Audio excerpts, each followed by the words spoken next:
is our last session for the day. Please take your seats. This session here is about minority reports covering ethnic minorities in Asia. So please do take your seats. Take your seats. Okay. I would like to introduce AAJ member Joanna Chu, prolific writer here in Hong Kong and very much keyed into the minority journalism scene, minority scene here in Hong Kong. So I'll let Joanna take it away and introduce her panelists. By the way, we are missing one person who's stuck in a taxi, Chris Buckley. He's on his way. So we'll continue first. In this panel, we have free journalists and free representatives from NGOs in conversation about how best media can cover ethnic minority issues. So I have on my left Annie Lestari.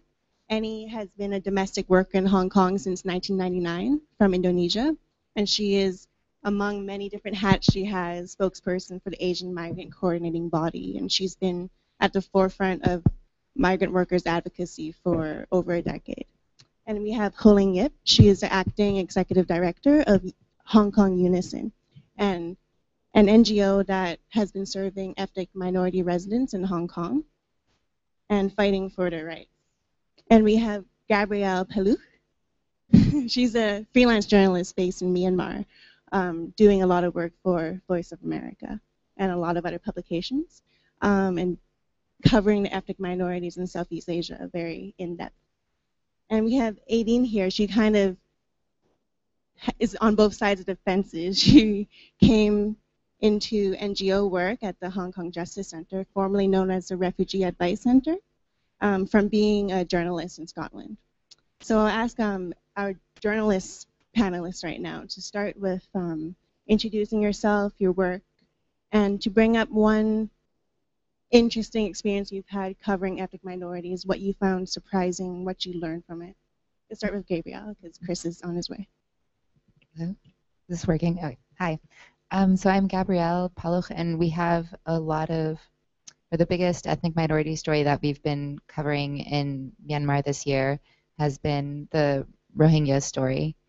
And unfortunately, a lot of that story is reporting on violence. So there have been a lot of incidents where there have been massacres, essentially, that are being denied by the government.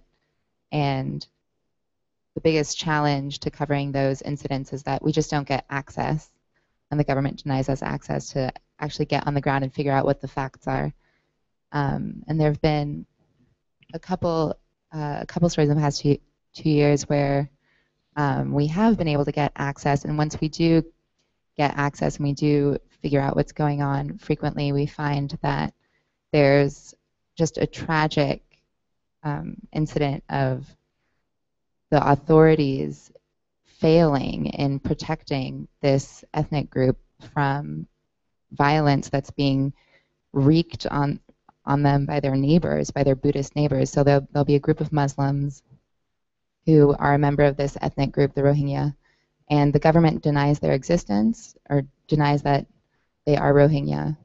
And Buddhists will normally, because of a rumor, like there'll be a rumor that there was a rape or that someone insulted a Buddhist flag or something to that effect, and the result will be arson and murder. And typically what we've seen is that the police have done nothing to prevent Buddhist mobs from attacking essentially helpless Muslim communities. There was an incident where a 98-year-old paraplegic woman was hacked to death by a Buddhist mob. So she was clearly incapable of threatening anyone because she was paraplegic. But yeah, I guess one of the biggest challenges that we've had this past year is just trying to figure out what's really happening, because it's such a sensitive issue for the government, and they try to cover it up, and they deny that these massacres are happening. And then not only do they deny that these things are happening, they deny the existence of the people that, or at least deny them their identity. And the other part of so there's been a lot of those massacres and that kind of stuff that we've been covering, and then there's been a lot of them fleeing by boat, which will probably be the story that most of you have heard. And most recently, during the census, and I think, yeah, oh yeah. So that was when there was a fire in a mosque, but apparently it was just an accident, and 14 young boys died, 14 Muslim boys died, and it caused a lot of problems in the community because there were so many accusations, and it's such a tense situation. But most recently during the census, it was the first census in 30 years, and essentially because of the census, the Buddhists in Rakhine State didn't want the Rohingya or the Muslims to be counted during the census because they don't exist. So they don't want them to be counted. So a bunch of Buddhists sort of got together and mobbed, and a 13-year-old girl was killed by accident.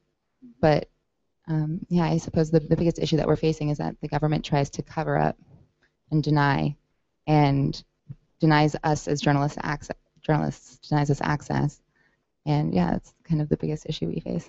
And how about Aideen? Because Aideen, she's working for Hong Kong Justice Center, which primarily serves, so far, the majority of your clientele is refugees, asylum seekers, protection seekers. So what's been one big story recently, and how did you handle the media request, and why do you think it did get more media coverage?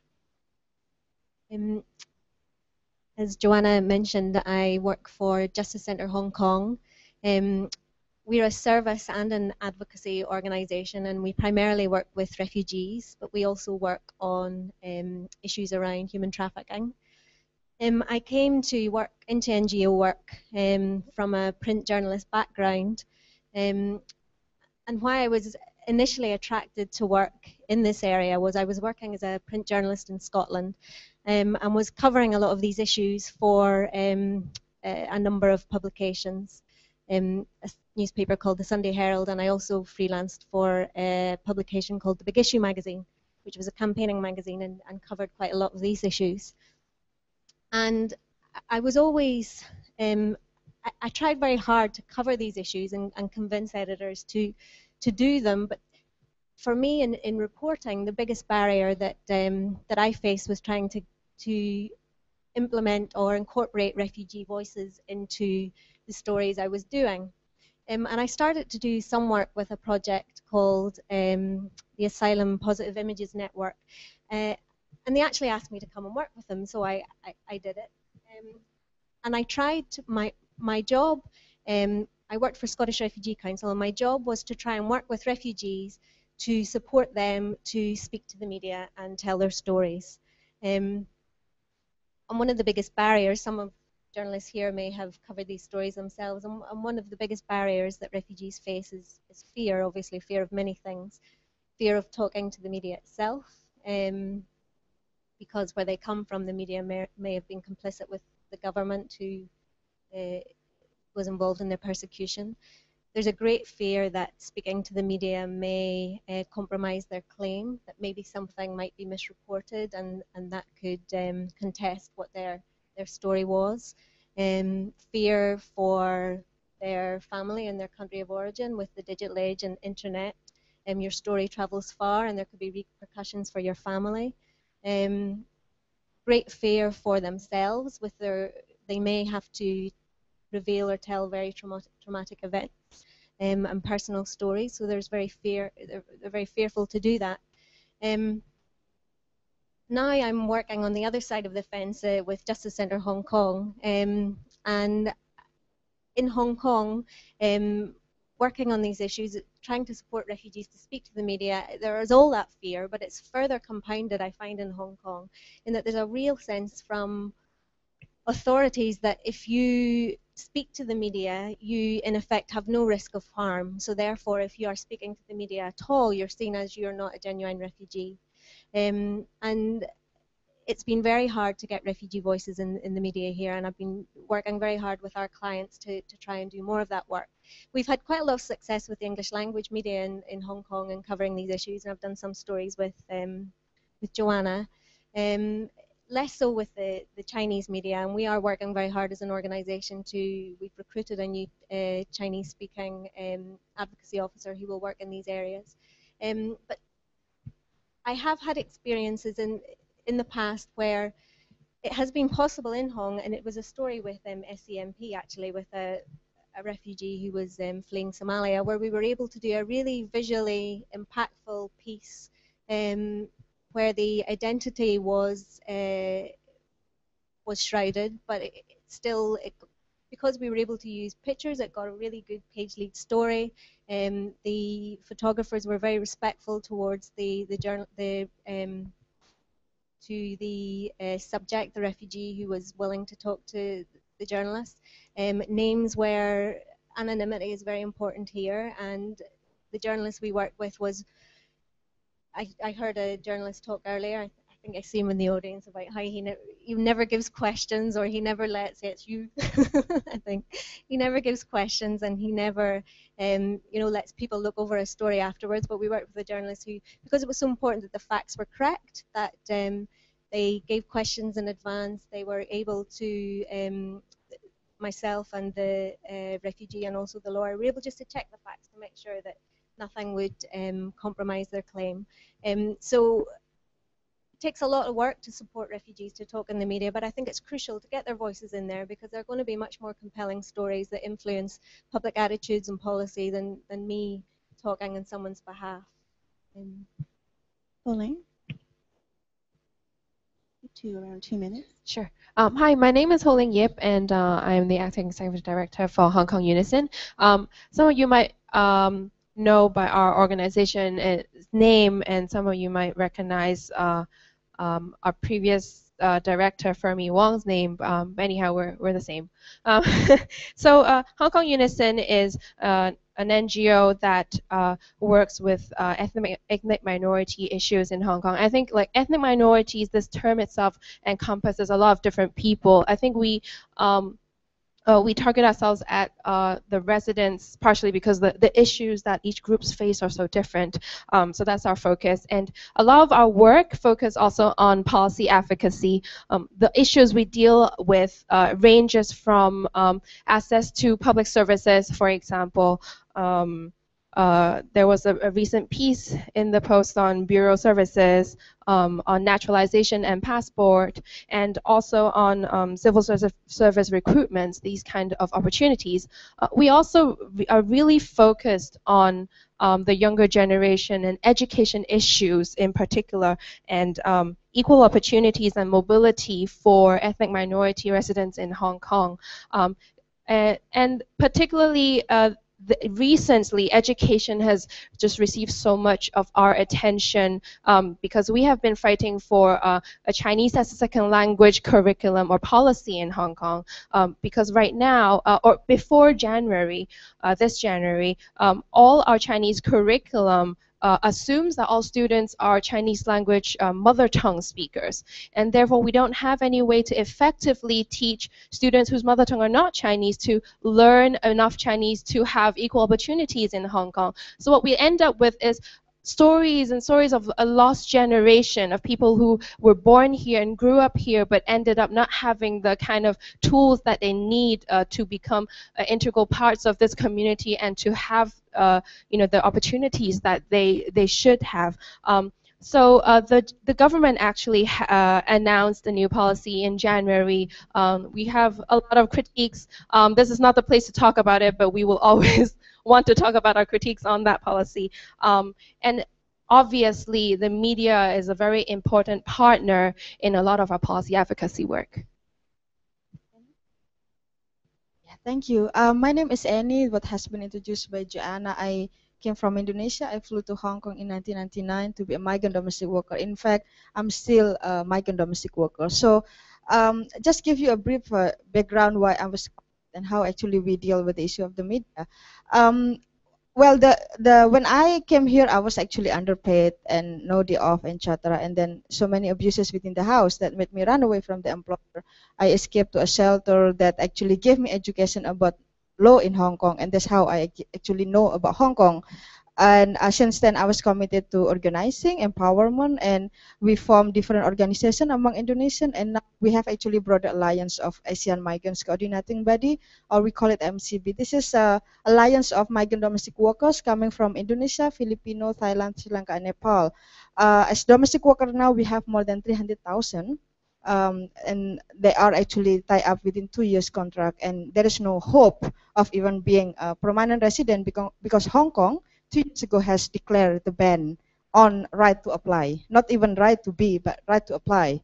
So bringing the voice, we recognize that the media is very important. We are actually a big community, in fact the biggest ethnic minorities in terms of number, but the most invisible community by the Hong Kong standard. Is on the road every day in the house on Sunday, but our issue, our problem, our misery, our concerns, our social issues not being part of the public discussion. In fact, there is no in the mainstream. So we recognize that to educate the public, the media should be our partner. But it's not very easy to bring the media into our attention because first and foremost, in the eyes of the Hong Kong public, our problem is not a problem.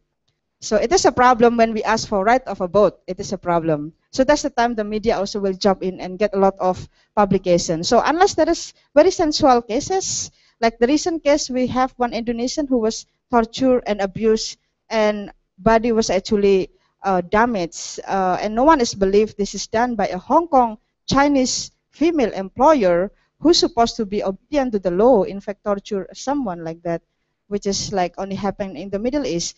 Then the media will jump in. But if we have to engage into more structural, the one like has been shared by our Unison friends on the structural issue faced by migrant domestic workers or even ethnic minorities in general, our particularity as us has not been given like proper attention. Mm-hmm. Yeah. If I could speak briefly from my journalist point of view, I moved to Hong Kong, back to Hong Kong 2 years ago, and before I came, I studied the media, and I was thinking, what is underreported and what can I bring that's different? And I found that Hong Kong, knowing it's a very diverse place, I didn't see that diversity reflected in the media. But as I started here, working as a journalist, trying to pitch stories to my editors, both local and foreign media, about ethnic minorities, I find that I would hear that, oh, domestic helpers' living conditions, this has been the case for decades, it's not news. So it was hard to get those stories published. And I was interested in refugees, and that was even more difficult because in especially local Hong Kong media, often if asylum seekers and refugees are in the media, it's for something negative, like they stole a candy bar or something and got arrested. A lot of it's focused on crime, the drain they are on society. But what's surprising is that within the last year, two things happened that dramatically changed this to the point where I couldn't write enough refugee and domestic helper stories. For refugees, that was Edward Snowden. He came to Hong Kong last May, and there was a lot of speculation about whether he would seek asylum in the city. And I was at a press conference. It was really funny. I had never seen a press conference held by NGOs on refugee issues so packed to the brim with journalists from everywhere. Any foreign media you could think of in Hong Kong was there. And they all wanted to know what would happen to Snowden if he applied for asylum. And the United Nations Refugee Agency representative, she said no, his potential hypothetical claim would not be fast-tracked. He would be in the queue along with every other asylum seeker in Hong Kong, and he may wait for 10 years or more in Hong Kong because Hong Kong doesn't accept, even if the UN says a refugee is genuine, Hong Kong wouldn't resettle them in Hong Kong. They would have to wait for US or Canada to take their case. And the journalists also found out that asylum seekers, while they're waiting, they cannot work in any way. They can't have any income, and they can't even volunteer. And they must rely on small government handouts and charity. And they were appalled. They're like, this can't happen to Edward Snowden. I mean, he's a white guy from Hawaii. Like, that can't happen. So what happened after that was we saw a lot of scrutiny of what Annie said, like the structural issues with the refugee policies in Hong Kong, and that became front page news. And since then, I don't know if Aideen can comment on this, but I've seen an improvement in media, local and foreign, being more interested in minority issues as a whole. And the other issue that really changed the landscape for domestic helpers was Ariana's case. Ariana, the Indonesian 24-year-old helper who left Hong Kong in January covered in scars and bruises. And I was covering that case, and I just saw it really prompted a lot of soul searching in Hong Kong. People saw the images of her injuries. And foreign media, international media were all over that. And I was sent to Indonesia for 2 weeks to cover that case, to be at her hospital every day. So still, months later, her employer's case trial is still going on, but I've seen a raised level of interest in domestic helper issues and more attempts to do like human interest positive stories as well. So we're here from Chris Buckley, from a China correspondent for the New York Times. And he's based in Hong Kong, but he's been working in China for over a decade. And recently he's covered a lot of the ethnic polarization in Xinjiang involving Uyghur people and some of the violence that has been happening. If you just introduce your work and some interesting things you've seen. From a distance, I should say, at the moment. First of all, my apologies for coming late. I'll explain later why. Before I was obliged to move to Hong Kong 1.5 years ago, I was based in China for the best part of 16 years. So I have a very narrow perspective on the questions of minority reporting, only insofar as they apply to China. So I thought what I would do is just put out not so much some observations, but some questions out there that have to do with reporting on minority issues, at least in China, and especially how the mainstream media does and should deal with those issues. I think the most intense minority stories in China, of course, have to do with Xinjiang and the Uyghur population there in Tibet as well. And one of the abiding questions I have whenever I've gone out to report in Tibet or Uyghur areas is the question of how we deal with all of the changes coursing through minority societies in those areas. I think because as some of the panelists are saying, minority issues always come into the mainstream media's focus in a very intense, politicized way whenever there's a crisis, a self-immolation, a political issue. It means that those issues come packaged with certain expectations and I fear sometimes stereotypes as well. And this is just my personal view, I should say. I'm not speaking on behalf of the paper. I think one area where the media does tend to fall down is that we don't deal so well with the fact that minority societies in China are undergoing dramatic change. In other words, there's this expectation that minority society is supposed to remain in some sort of pristine, undisturbed state, and the people acting on their behalf are trying to return them to that state without any influence from China, without any commercialization. But all of that has been happening certainly in Tibet and Xinjiang, and it's having all sorts of profound consequences on even the most remote Tibetan communities, for example, so that if you went to some of these parts 15 years ago, nobody had motorbikes, nobody had mobile phones, nobody had stereo systems, but now they've all become a part of daily life in those areas.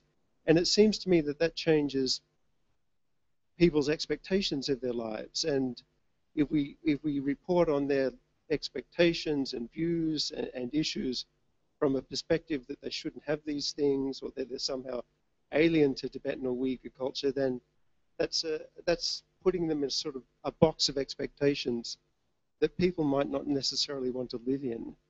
So it's always seemed to me, certainly in Tibet, I've thought that sometimes reporting on that area hasn't reflected all of the extraordinary changes happening in Tibetan society, some of them forced, some of them voluntarily taken up by many Tibetans who do want a better standard of material living.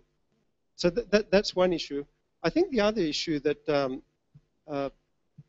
has remained intensely in my mind, certainly since 2009, and reporting on the bloodshed in Urumqi in Xinjiang in 2009, is that whenever we're reporting on minority issues and minority areas, there's not enough focus on, speaking of China, of the long-term ethnic Han residents in these areas who've acquired their own sense of identity in these areas and their own attachment to these areas and their own political demands as well. And you can, if you're a politician or an advocate, you can criticize those demands. You can criticize the fact that they're there, but they're there.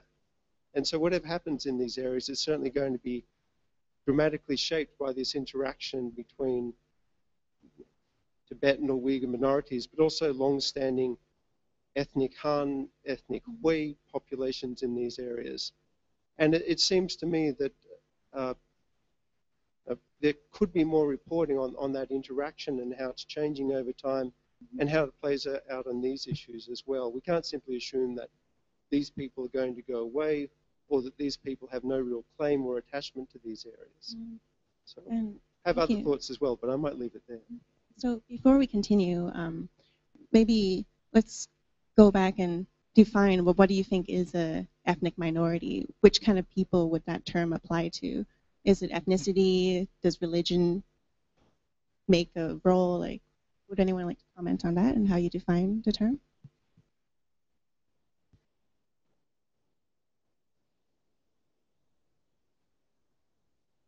Hello.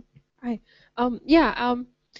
I think Hong Kong Unison also faced that question a lot of times because I think we've been around for a while and we were the first, or at least one of the first, more prominently focused on ethnic minorities.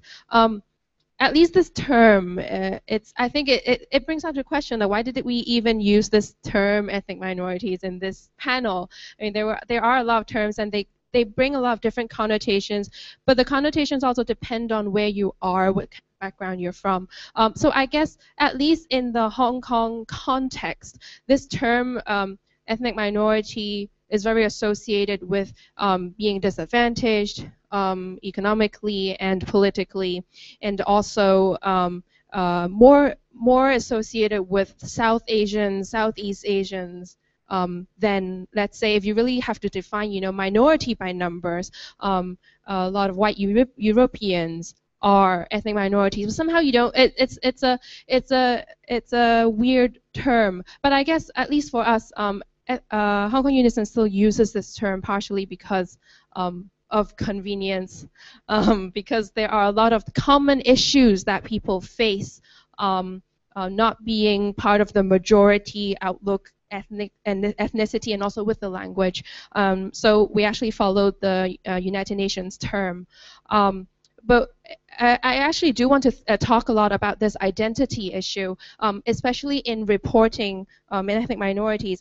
There's so much of a portrayal of ethnic minorities as the exotic. I'm using this ethnic minorities as in, like, usually they're talking about, South Asians, for example. A lot of the pigeonholing them into the exotic other state. I think for me it's a funny story because usually before every holiday we would get calls from reporters. It's almost New Year's. I want to do a report on how ethnic minorities celebrate New Year's, and I'm like,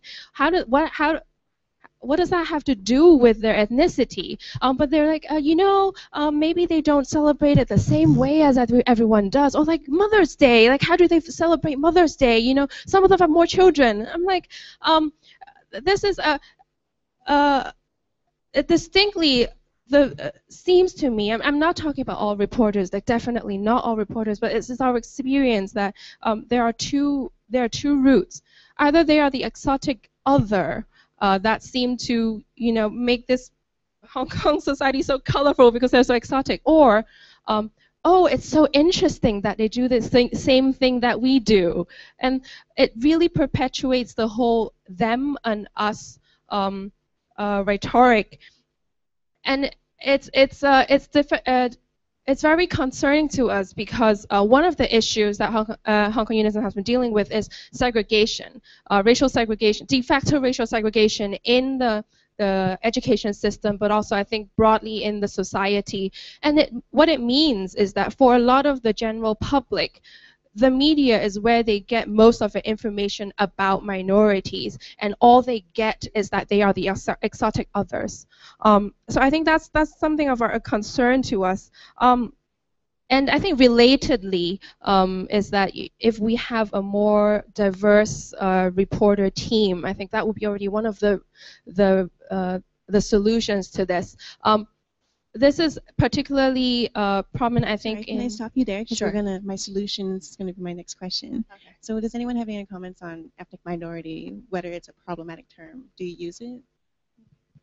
Yeah, well, it is a problematic. I mean, when we say about ethnic minorities, actually it's referring to those non-Chinese who are permanent residents or who are residents. Now, you have a big community of foreign domestic helper who is only seen as FDH or foreign domestic helper. It doesn't even fall under ethnic minorities. It doesn't enjoy the benefit of the ethnic minorities enjoy. So who we are. Now, this term is already a problem because we are already excluded actually from the term itself. Now, secondly, when it projects the issue of domestic workers, for example, of course we do understand that many of our media friends do not understand what we are experiencing. But a lot of the attitude we have is more interrogating instead of understanding. So it's like, really? Do your employer treat you like so? How come you can sleep on the floor for these months? How come you don't complain, blah, blah, blah? Instead of like, why you have to stay? Like, instead of like proactive approach, I would rather call it, it's more like putting the victims to be a blame. Instead of, extending, okay, I understand. I mean, we don't expect media to side, but at least to be fair, and also knowing when you talk about with ethnic minorities, there is particularity of this community that doesn't exist in general of quote-unquote Chinese society. So I think this is one of still an issue there. It will require a lot of education and common dialogues among ourselves.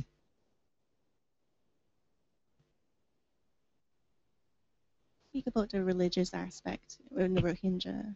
So I suppose it's, yeah, when we talk about religious or ethnic minorities and also religious minorities in Myanmar, one of the issues that comes up is that people deny that it's an ethnic problem because they deny that ethnicity exists. So then it becomes a religious problem, but it seems like some Muslims are okay and some Muslims aren't okay.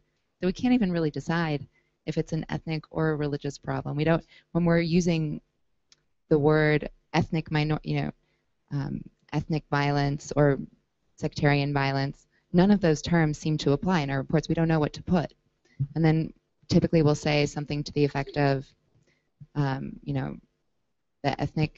Muslim Rohingya ethnic minority is, one of the most oppressed in the world, or we'll say something to that effect, and it simply never rings true. They are an ethnic minority.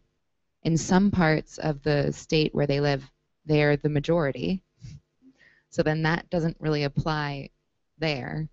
And there are just so many problems of terminology when we're reporting on this issue that it just completely complicates the entire process. Mm-hmm. And then in terms of trying to decide how to effectively navigate that problem, how to be helpful when we're talking about these minorities, it seems that our reporting can frequently reflect blind spots that we have or prejudices that we harbor, and then also frequently prejudices that the local reporters harbor, and it frequently sort of teaches you something about yourself and what you think. The Rakhine minority, the Rakhine Buddhists who are frequently wreaking violence on the Rohingya are a minority within Myanmar and themselves are very oppressed and very poor. So frequently our reporting shows a bias against the Rakhines because we forget that they are just a minority too. And pardon my French, but yeah, shit rolls downhill. So the Rakhine themselves have had a very difficult time. So, Chris, can you talk focusing on local Chinese media and how they portray minorities? And as a foreign correspondent, how do you make sure that your reporting on minorities is accurate and balanced when the information out there often has some impact from government perspectives? Well, it should be said that I imagine it's true in many areas, but the first and most fundamental impediment to doing full and fair reporting on these issues is lack of access. And I certainly think in China it's not so much lack of interest in minority issues, and there's any number of reporters who are intensely interested in, certainly in Tibet, Xinjiang, and also Mongolia as well. But when it comes to access these days, it's become increasingly difficult. I think I, like any number of other reporters, has had the experience of traveling literally hundreds and thousands of miles to get somewhere and then being caught and thrown out without having had an opportunity to do any reporting of any depth. So that's the first and most fundamental impediment to doing any proper reporting on these issues. Now, the other question you raised is mainstream Chinese media reporting on these issues. Well, I think that, again, the problem there is whatever the faults and virtues of that reporting, the fact is it's part of the government's agenda. And what can be reported and what is reported reflects all of the filters that go with that. And that's not to say that all of the reporting is incorrect, but it does come weighed down with all of these biases. And we've certainly seen that in reporting on Xinjiang recently as well. So does Chinese reporting on minority issues help? Well, it does insofar as it offers a way of sense of what may be happening and also a sense of what the government's viewpoint might be, but it doesn't give you a very clear sense of what's happening on the ground. So what are some ways you get your information? Like, you've been covering what's going on in Xinjiang and around the country from Hong Kong, so how have you been able to do this?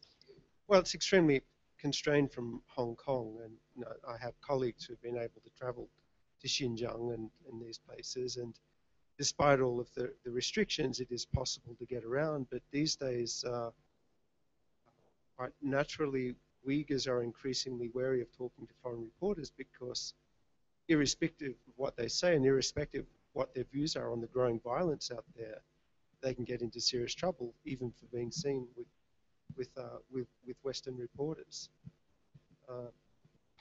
So from a distance, there's really only so much you can do, and I think that's one of the impediments that reporters in Beijing have at the moment as well. 18, because you come from a journalistic background and now you're working with media so closely, could you start the conversation on what journalists can do to avoid the pitfalls that everyone has mentioned and to do the best work they could? What they could be doing? Or what they could be doing to improve and to avoid pitfalls, stereotypes, and what you think the worst stereotypes are. In terms of reporting on refugee issues, one of the biggest problems or one of the things that often gets conflated in the media are these terms. We talked about terms earlier, and we see it in Hong Kong more often in the local Chinese media than the English language media. We see conflation of terms around refugees with economic migrants. There's a misunderstanding about Hong Kong's status with regards to refugees. I've often seen stories in the local media that talk about people who gain refugee status being able to stay in Hong Kong, which is entirely not true. The Hong Kong government is not party to the UN Refugee Convention, and even if someone gets refugee status in Hong Kong, they can never stay here and they're not recognized by the Hong Kong government. So there's a lot of work that agencies like us have to do with the local press to try and improve that. And I think other things that could be done, I think in terms of approaching refugees for stories, there has to be I talked earlier about the fear refugees feel when talking to the media for numerous reasons, and I think reporters have to realise that in certain instances they have to maybe approach it in a different way, and they have to be more open to giving questions in advance. They have to be more open to protecting identities and anonymity. They have to be more open to letting people have a look at the articles afterwards, if possible. I know that sometimes that's not the case, but it's so important that things are factually correct and reported in a factually correct way, because it can really have a life and death impact on people.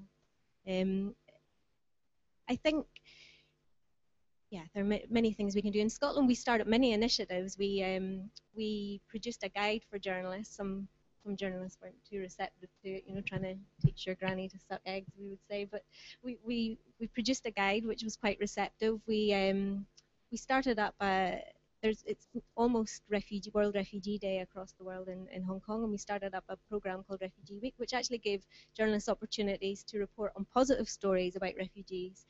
So it wasn't always the same negative stories. And we started an initiative called the Refugee Media Awards, which actually rewarded positive, not positive reporting, but fair and accurate reporting. And I think as an NGO, you talked about Snowden being a big turnaround in terms of the issues being reported in Hong Kong. I think what coincided with that is NGOs are now much more savvy about dealing with the media and are much more open to dealing with the media. And if you can give the media good stories, they're going to report them. So there has to be more onus on organisations like myself to work with. Any other advice for solutions? Yeah, thank you. I think I personally I do not like criticize or even blame our media friends, simply because what you see is actually the public view, which is set by you, which is actually led by the government. What government say, it will be a dominant in the newspaper. Even in our case, when domestic helper filed for right of a vote for inclusion in the minimum wage legislation, when it's suddenly a big news, and a lot of misconception, misunderstanding on what is the intention behind. So things that is getting scary even to the local people, that's made them not supportive to our cause. So I think for media friends, it is always very good for you to see both sides, to really good report to the community and ask, what do you really want? Why you are asking all these things? And you don't not too shy to us, but just to be fair and give us space to say what we have to say. I think that would be a good attitude as a media. And then beyond that is also your interaction with us as community is also important, where we can become friends. Like with Joanna, for example, we talk a lot about things, and that's actually help us to bridge the what she might not understand, what I might not understand, just to help in both works. I think this is a good way of moving forward. I could add a quick point to it. I've seen a lot of articles, both in English and Chinese local media, that's about domestic helpers, but they don't quote one domestic helper. They don't even quote an NGO representing domestic workers. There'd be experts, there'd be employers of domestic helpers, but their voices are kind of suppressed. It is improving, but I see that myself. I think one of the things that the media could do is really do more balanced and I think in-depth or investigative reporting on these issues. One of the I think difficulties that we have is that in Hong Kong there are very few reporters who follow these issues long enough to gain a newest understanding and to give in-depth reports. A lot of the things that we do is every time we have a new reporter coming to us, we start from the very beginning explaining, ethnic minorities can be local citizens and local residents too.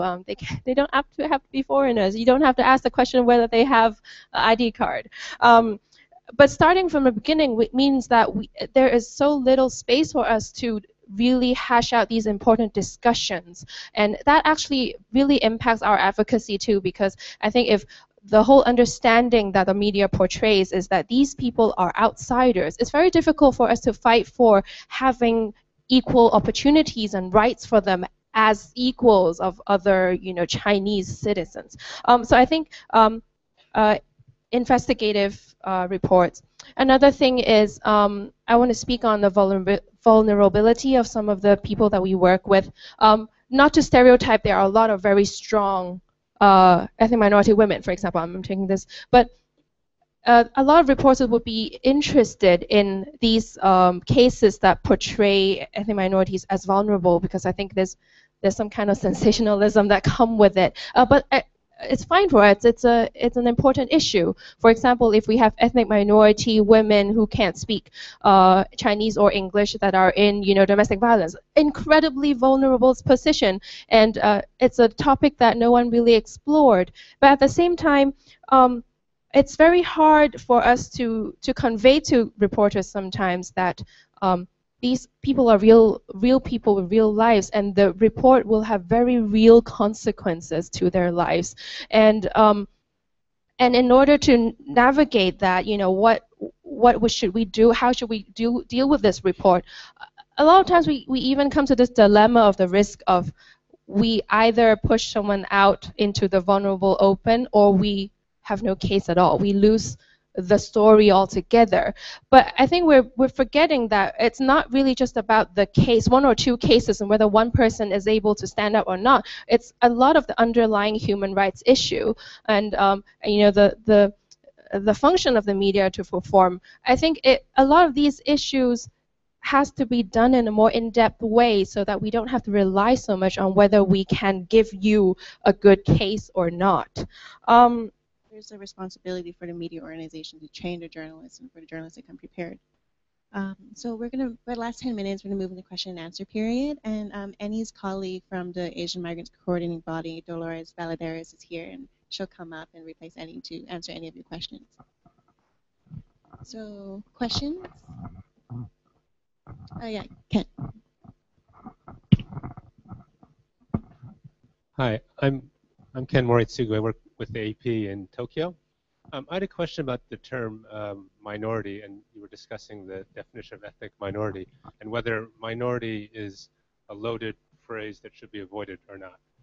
It seems like when you use the term minority, depending on where you are on the political spectrum, it could mean you could be sympathetic to an oppressed minority, or you could be viewing them as the source of petty crime or something. But in any case, for a lot of people, perhaps, and I'm not sure how it works here, but minority may have this loaded meaning. So would it be better just avoid that group, avoid that term, unless you really want to make the point that they're smaller in number than the majority kind of thing, and just refer to them as an ethnic group, an oppressed ethnic group, or something like that? Some thought, actually, we have a lot of thoughts and discussion on this kind of issue. So I think first is, since all terms are loaded and it depends on context, I don't know if it's a suggestion, whether it depends on the audience and where this issue is situated, and to choose the term from the local context or readership context. But I think it's also difficult, or it's not realistic for anyone outside, or reporters or NGOs or whoever, to just come up with terms to talk about people. I think why Hong Kong Unison really struggled with the term ethnic minority is because if I see the development of minority issues in other countries, there are a lot more organizations coming out, and minority issues it's not one issue. It's incredibly diverse, and there's so many views, and people have different views on their identity. So the ideal situation is that there would be a group for every different identity. Then we could have a better public discussion about what is the correct term to refer to what kind of people. Right now in Hong Kong, it's incredibly muddled. We're still struggling with how to push forward this discussion, partially because there are, especially I think, especially in the Chinese media, because we at Unison, a lot of our colleagues speak and read Chinese, so we're more accessible to the Chinese media. So in that area, there aren't too many voices, and when we are just Unison, one organization talking about it, I have to come up with something a little bit more umbrella term to talk about a specific issue that we're talking about, and then it becomes very muddled. Who are we talking about? Who are we excluding? And what kind of diversity are we hiding by using a general term?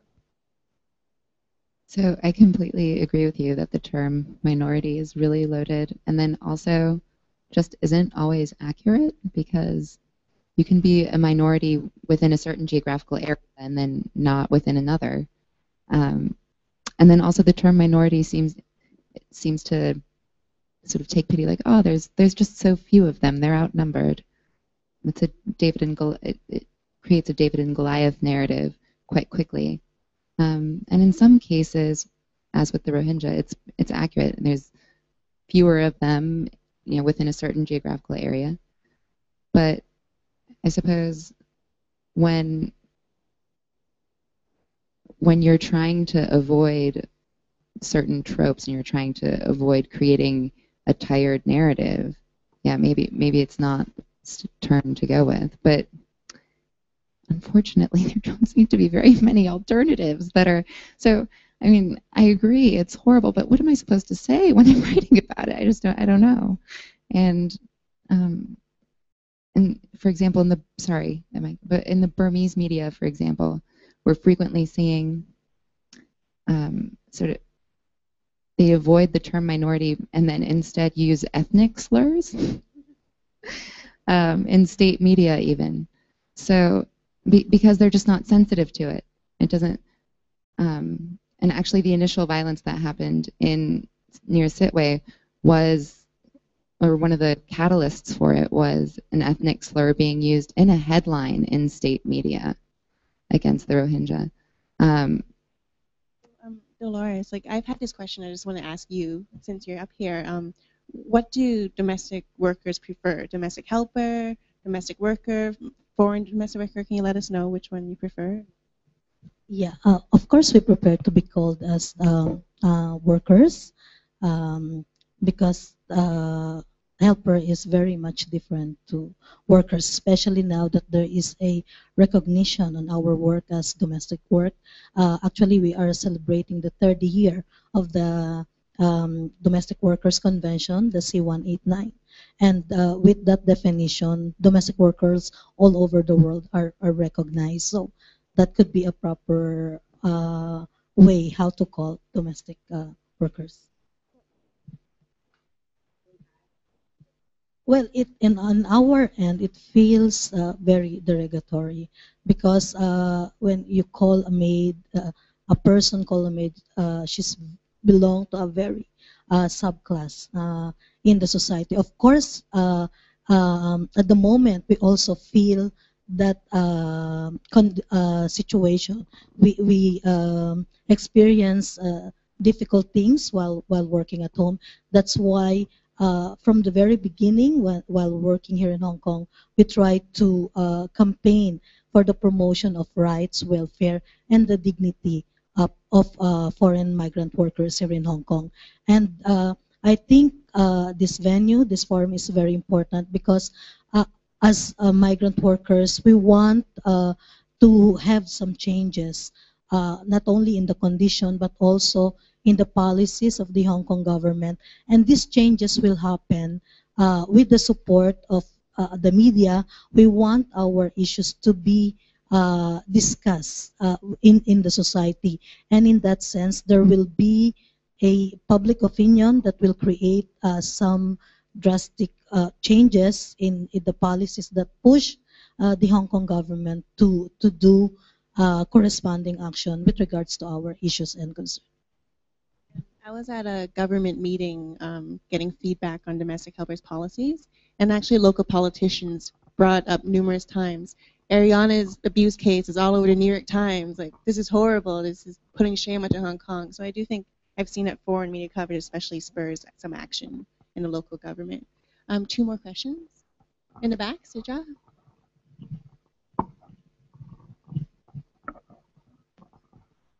Hi, hello. Hi, I'm Sija from South China Morning Post. I have a question for Chris. Do you see any changes in media? Hello. Can you?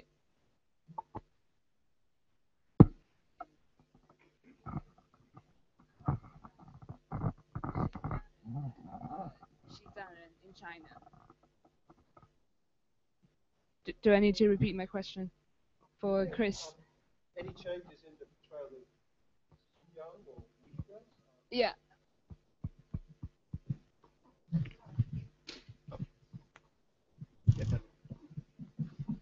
Well, where to begin? I think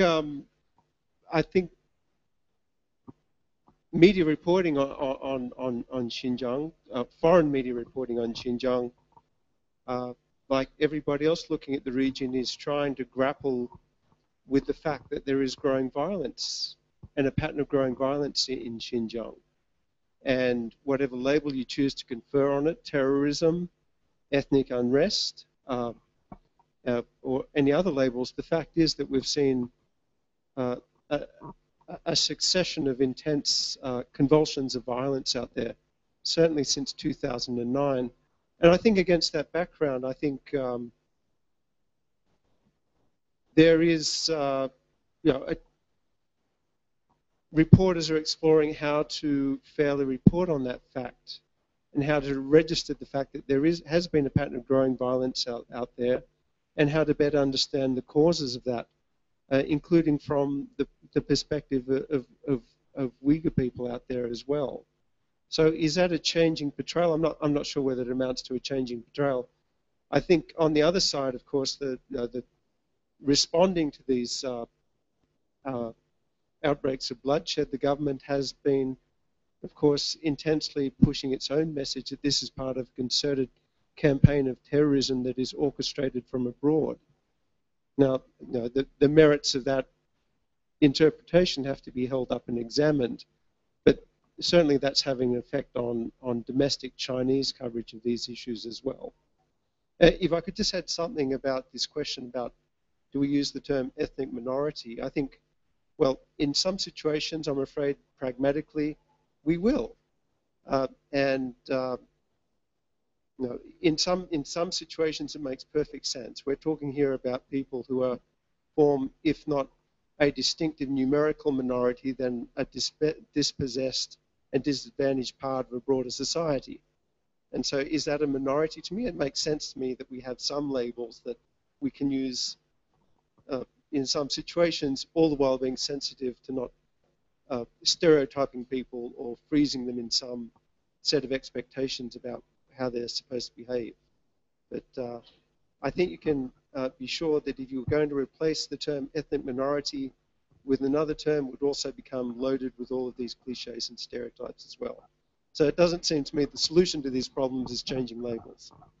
The last question. We're done for today.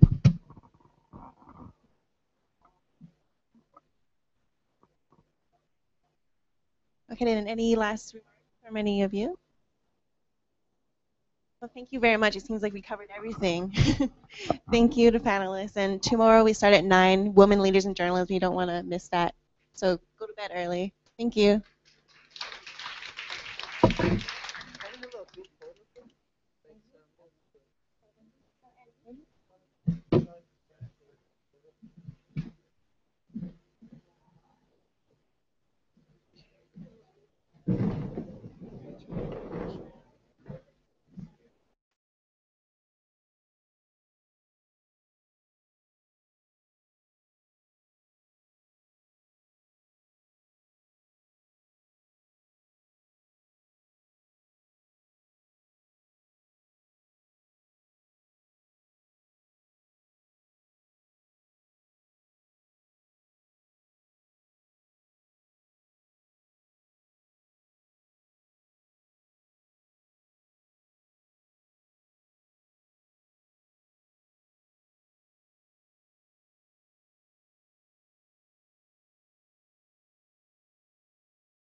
For everyone outside in the foyer, please come on in.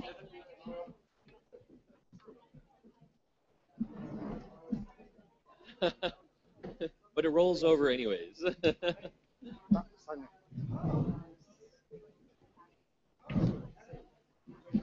buy raffle tickets? Yeah. Yeah. So we have the North Korean wine, one for here and probably one for next. Tomorrow. Yeah, thank you. Yeah. So, or I can take it home. Excuse me, guys. No worries.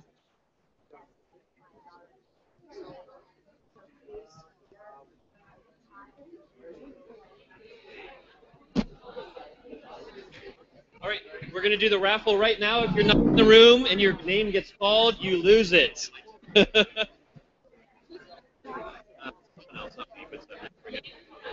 Ying, yeah. All right, we're going to do the raffle now. So if you bought tickets, if you're not in the room, if you call your name, you don't get it.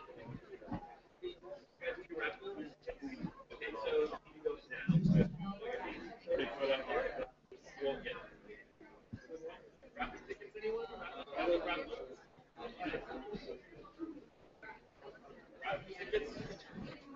Raffle drawing right now.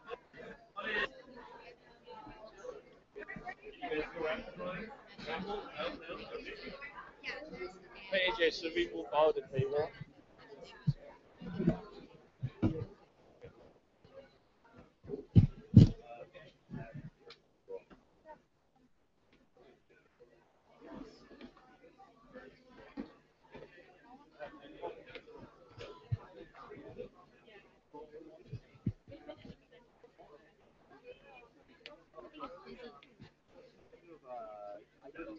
Also, I'll try to stall. Yeah, thanks. Just tell them like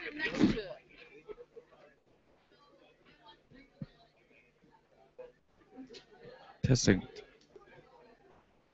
Last call for raffle tickets if anyone wants to be entered in the drawing. If you don't win today, they roll over until tomorrow. So it will behoove you if you buy today over tomorrow. But we have our biggest prizes tomorrow, the Cathay Pacific round trip tickets, as well as a Grand Hyatt hotel stay. We're just waiting for people downstairs to come up. It'll be just a few more minutes, so just chat with your neighbor.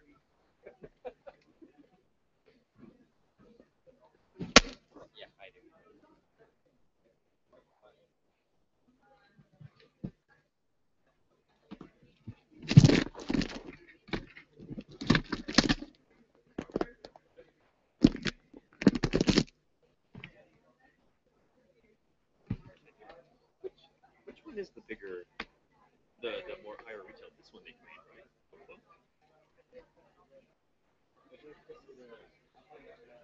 Yeah. You could use it as a teaser. What? You could use it as a teaser for tomorrow to help. Oh, yeah. Okay. Actually, you should come up and talk about it too. How long is it? I was gonna get a head start because I didn't want to be late for the dinner. I have to go to Nami's house. Is it not that far? We'll be finished in like 10 minutes. Oh. You don't need.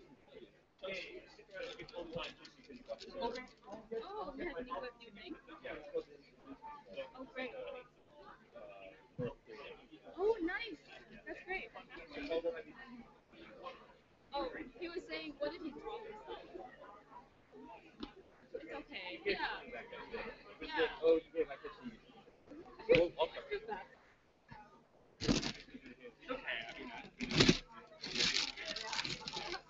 Yeah, exactly. And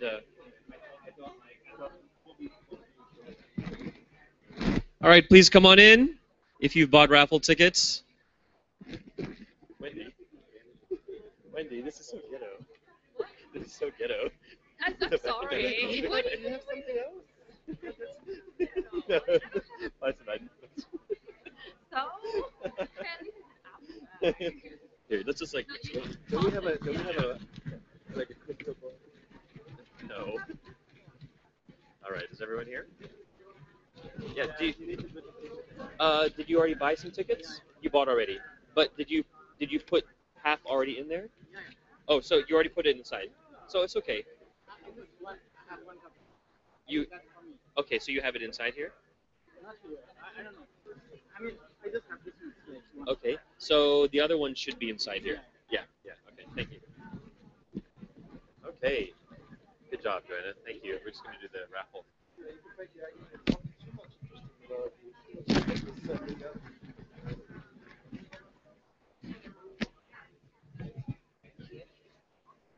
Okay, guys. I know everyone wants to head on out for the evening, so we're going to do the raffle right now. Excuse me, guys. Thanks so much for coming. Glad you could make it. All right. If I could ask you guys just to come off the stage. Thank you. All right. So without further ado, so that everyone can head on out, we have 3 prizes, and National President Paul Chung is going to be picking the numbers. So if you don't like his number, just blame him, okay? So the prizes that we have are similar to the ones we had last night. One is the Lux City Guides for all of Asia. That includes Bali, Bangkok, Beijing, Hanoi, Hong Kong, Shanghai, Singapore, and Tokyo. We also have, yep, that one. The latest Oppo smartphone. I think the retail value is 370 some US dollars for this.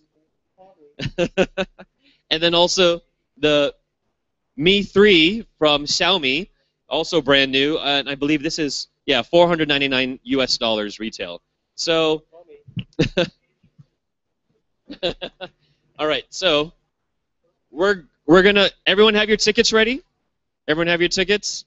If you don't win today, keep your tickets because they will roll over till tomorrow. But in order to win tomorrow, you also have to be here. So this is for the Lux Guide. Yellow. Kenneth 10. Kenneth 10.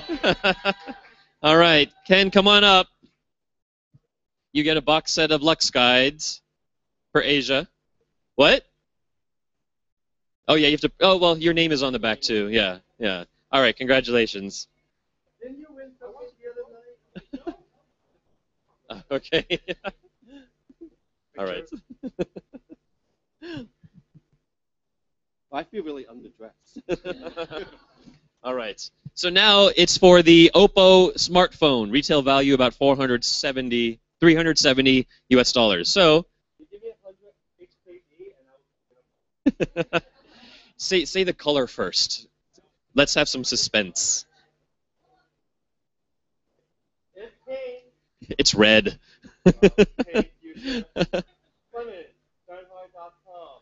Ah, there you go. Get the Oppo smartphone. We don't want to see this on eBay, okay? All right. Come on. Yeah, we should probably see the number. Wow, you bought a lot of tickets. All right. All right. And next and last for this evening until tomorrow, we have the Xiaomi Mi 3. So go and pick this. All right. Everyone will the number to be into his hand. Ken is saying pick Ken. Wow, suspense. Oh, red. Red 86. He picked me. However, I already know what this is all about, so I'm going to give mine back.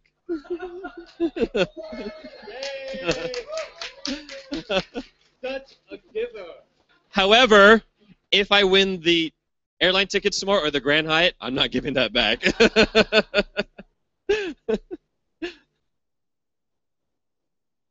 So generous, baby. We, number 7, Lawrence. Ah, there you go.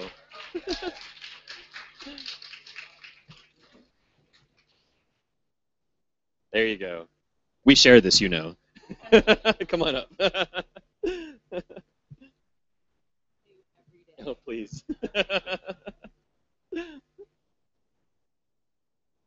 All right. Enjoy.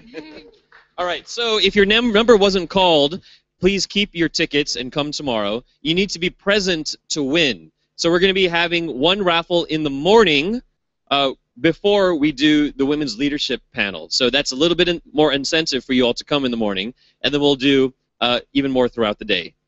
And no, okay. Oh, and so that's it. So now for all of those who have RSVP'd for FCC and have paid for that online, dinner starts at 7 o'clock. So, 7:30, excuse me, 7:30. So we have an hour and 15 minutes until then. And the directions are online if you need them. It's over in Central. So we'll see you then. If not, we'll see you tomorrow morning. Keep your raffle tickets, and you can buy some more tomorrow. Thank you, everyone, for coming.